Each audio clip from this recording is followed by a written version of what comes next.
नमस्कार, उत्तराखंड समाचार में आपका स्वागत है। मैं कंचन नेगी। सबसे पहले मुख्य समाचार। उत्तराखंड में सशक्त भू कानून विधेयक पारित, भूमाफियाओं पर लगेगी लगाम। निवेश और रोजगार के नाम पर भूमि दुरुपयोग रोकने के लिए सरकार का बड़ा कदम।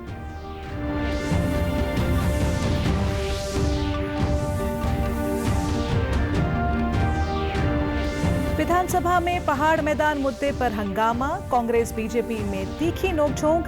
कैबिनेट मंत्री प्रेमचंद अग्रवाल ने अपनी राज्य आंदोलनकारी भूमिका की दिलाई याद।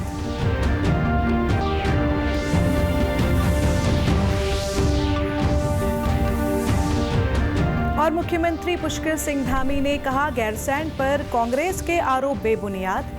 सरकार लगातार कर रही है काम, विकास कार्यों के कारण आयोजित नहीं कराया गया सत्र।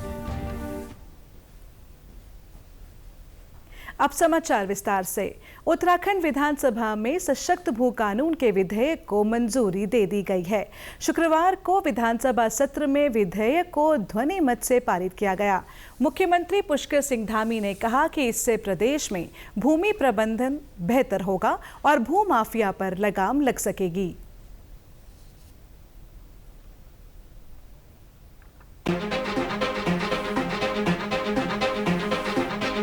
मुख्यमंत्री पुष्कर सिंह धामी ने उत्तराखंड उत्तर प्रदेश जमींदारी विनाश और भूमि व्यवस्था अधिनियम 1950 संशोधन विधेयक 2025 प्रस्तुत किया। उन्होंने सदन में इस कानून में किए गए संशोधनों पर चर्चा की और बताया कि राज्य में भू माफियाओं से जमीन को बचाने और गलत प्रयोजनों के लिए इसके दुरुपयोग को रोकने के लिए यह बदलाव किए जा रहे हैं। पिछले कुछ वर्षों में देखा गया कि निवेश और रोजगार देने के नाम पर भूमि खरीदकर उसका अलग प्रयोजन में उपयोग किया जा रहा था। यह संशोधन असल निवेशकों और भू माफियाओं के बीच अंतर करने में मदद करेगा। राज्यवासियों की बहुत लंबे समय से जन भावनाओं के अनुरूप मांग रही है और उन जन भावनाओं के अनुरूप हमने भू कानून को यहाँ प्रस्तुत किया। विधानसभा ने उसको पारित कर दिया है। निश्चित रूप से इस भू कानून के आने के बाद जो राज्य के अंदर समय समय पर लगातार ये मांग उठती रही है कि यहाँ भूमियों की बेरोक टोक खरीद फरोख्त हो रही है, खुर्द बुर्द हो रही हैं। जिन प्रयोजनों के लिए भूमियों की खरीद फरोख्त होती थी उन प्रयोजनों में उनका उपयोग नहीं हुआ।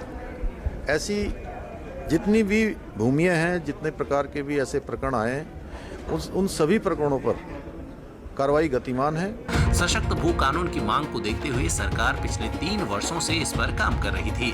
2022 में पूर्व मुख्य सचिव सुभाष कुमार की अध्यक्षता में समिति बनाई गई थी जिसने 23 सिफारिशें दी थी। सरकार ने रिपोर्ट का अध्ययन करने के लिए उच्च स्तरीय समिति का गठन भी किया था। हरिद्वार और ऊधम सिंह नगर को छोड़कर बाहरी व्यक्ति कृषि भूमि नहीं खरीद सकेंगे। बाहरी राज्यों के व्यक्ति 250 वर्ग मीटर तक ही आवासीय प्रयोजन के लिए भूमि खरीद सकेंगे। औद्योगिक प्रयोजन के लिए जमीन खरीद के नियम यथावत रहेंगे। हरिद्वार और ऊधम सिंह नगर में कृषि भूमि खरीदने की अनुमति शासन स्तर से ही मिलेगी। 11 जिलों में 12.5 एकड़ भूमि की सीलिंग खत्म कर दी गई है। खरीदी गई भूमि का उपयोग तय सीमा के बाहर नहीं किया जा सकेगा। भूमि खरीद प्रक्रिया की निगरानी ऑनलाइन पोर्टल से होगी। भू कानून उल्लंघन पर भूमि सरकार में निहित होगी। सीएम धामी ने बताया कि राज्य में अब तक भू कानून उल्लंघन के 599 मामले सामने आ चुके हैं, जिनमें 572 मामले न्यायालय में विचाराधीन हैं। अब तक 9.47 एकड़ भूमि सरकार में निहित हो चुकी है। राज्य में भू कानून को मजबूत करने के लिए यह ऐतिहासिक फैसला लिया गया है। इससे असली निवेशकों को प्रोत्साहन मिलेगा और अवैध कब्जों पर रोक लगेगी। माननीय मुख्यमंत्री जी को और समस्त कैबिनेट के सहयोगियों का और हमारी भारतीय जनता पार्टी की सरकार का बहुत बहुत धन्यवाद करता हूं और बधाई देता हूं उत्तराखंड की देवतुल्य जनता को, जो भू कानून को लेके काफ़ी टाइम से आंदोलित भी थी और कहीं ना कहीं नाराज़ भी थी। और मुख्यमंत्री जी ने उनकी भावनाओं का ध्यान रखते हुए, भारतीय जनता पार्टी ने उनकी भावना का ध्यान रखते हुए आज एक सख्त भू कानून सदन में पारित किया है, जिससे कहीं ना कहीं पर्वतीय क्षेत्रों में जो हमारी अवैध रूप से खरीद फरोख्त होती थी ज़मीनों की, लोगों को औने पौने दाम पे ज़मीन खरीद ली जाती थी और उसके साथ ही हमारी डेमोग्राफी और हमारी संस्कृति भी कहीं ना कहीं ख़राब हो रही थी। उसको ये सब चीज़ों को देखते हुए माननीय मुख्यमंत्री जी ने और सदन ने आज उसको पारित किया। मैं उन सबको बहुत बहुत बधाई देता हूँ। सरकार को यह सुनिश्चित करना होगा कि यह कानून आम जनता के हित में हो और केवल बड़े उद्योगपतियों को फायदा पहुंचाने का जरिया न बने। इसमें लिखा है कि नगर निगम, नगर पंचायत, नगर पालिका परिषद, छावनी परिषद क्षेत्रों की सीमा के अंतर्गत आने वाले और समय समय पर सम्मिलित किए जा सकने वाले क्षेत्रों को छोड़कर यह संपूर्ण उत्तराखंड राज्य में लागू होगा। यानी ये एक बैकडोर एंट्री खोल दी बड़े इन्वेस्टर के लिए। छोटी मछली नहीं ले पाएगी, छोटी ज़मीन का टुकड़ा नहीं बिक पाएगा, लेकिन कोई बड़ा धन्ना सेठ आएगा, वो चिन्हित करेगा कि मुझको ये 10 एकड़, 20 एकड़, 50 एकड़ का प्लॉट चाहिए। उसे कहेगा आप शॉर्ट लिस्ट कर दीजिए और आप अब हट जाइए। थोड़े दिन में उस प्लॉट को नगर निगम, नगर पालिका, नगर परिषद या किसी भी नगर निकाय के विस्तार करके उसमें लेकर और फिर कह दिया जाएगा अब आप इसको खरीद सकते हैं। उत्तराखंड में भू कानून को लेकर पहले भी कई बदलाव किए जा चुके हैं। 2002 में एनडी तिवारी सरकार ने इसे सख्त किया था। 2007 में बीसी खंडूड़ी सरकार ने और अधिक कड़े नियम जोड़े, जबकि 2018 में त्रिवेंद्र सिंह रावत सरकार ने नियमों में छूट दी थी, लेकिन अब धामी सरकार ने इसे और कड़ा बना दिया है।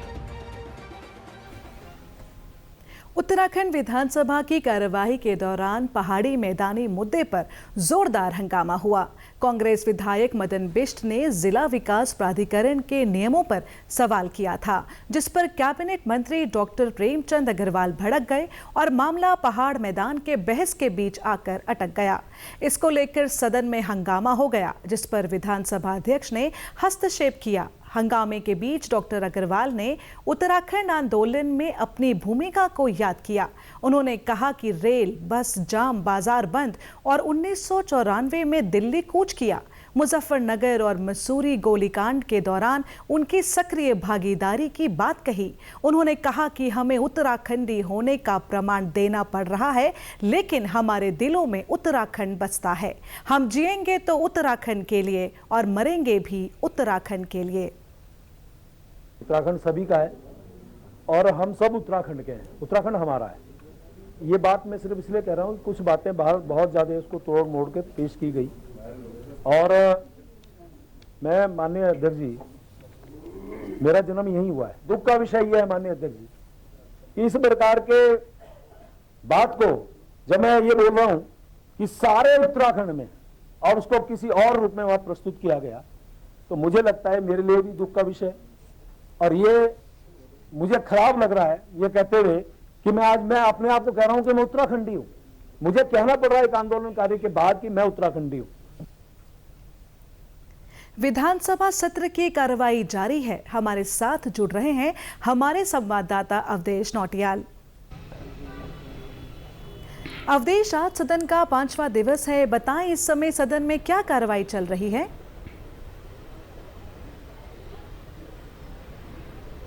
देखिए, बिल्कुल प्रियंका, बिल्कुल कंचन, आज सदन का जो है 5वां दिन है और 5वें दिन जब सदन शुरू हुआ तो आज भी जो है जो कल का मामला था पहाड़ी मैदानी का मामला, उसको लेकर विपक्ष ने काफ़ी हंगामा करा। विपक्ष की साफ मांग थी कि जो है संसदीय कार्य मंत्री घुमा फिराकर बात न करे, सीधा सीधा इस बात पर माफी मांगे।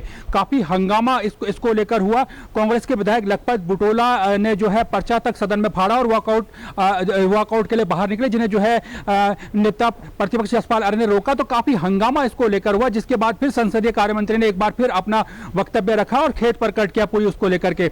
उसके बाद जो है नियम 58 के तहत जो विधायकों ने अपने क्षेत्र के मसले रखे। अगर अभी की बात करूं तो जो है शिक्षा के मसले पर जो उत्तराखंड के पर्वतीय इलाकों में जो शिक्षा व्यवस्था है उसको लेकर चर्चा हो रही है। नेता प्रतिपक्ष यशपाल आर्य ने उत्तराखंड में जो बदहाल शिक्षा व्यवस्था उसको लेकर सरकार का ध्यान उसकी ओर आकर्षित किया। नेता प्रतिपक्ष ने कहा कि तमाम जो स्कूल है उत्तराखंड में, अगर पर्वतीय जिलों की बात करें तो बहुत सारे स्कूलों में शिक्षक नहीं है, बहुत सारे स्कूलों में जो छात्र संख्या घट रही है वहां पर जो है उनके लिए सुविधाएं नहीं है। हैं। बहुत सारे विद्यालयों की स्थिति जीर्ण शीर्ण हो चुकी है। जो आरटीई के माध्यम से जो प्राइवेट स्कूलों में जो छात्रों के एडमिशन होते हैं, वहां भी जो रसूखदार लोग हैं वो धांधली नकली प्रमाण पत्रों के सहारे अपने बच्चों का एडमिशन कर देते हैं। उनके साथ ही जो है विधायक प्रीतम सिंह, ममता, राकेश, तमाम विधायकों ने बदहाल शिक्षा व्यवस्था का मुद्दा उठाया सदन में, जिसको लेकर लगातार चर्चा जारी है। और कहीं ना कहीं अभी इस मुद्दे पर जो है शिक्षा मंत्री सरकार का पक्ष रखेंगे कि आखिर वर्तमान स्थिति क्या है, लेकिन शिक्षा व्यवस्था को लेकर भी तमाम जो विपक्ष है वो आक्रामक है। जी कंचन। स्टूडियो के साथ जुड़ने के लिए बहुत बहुत धन्यवाद अवधेश। इसी के साथ अभी तक के समाचार समाप्त हुए। नमस्कार।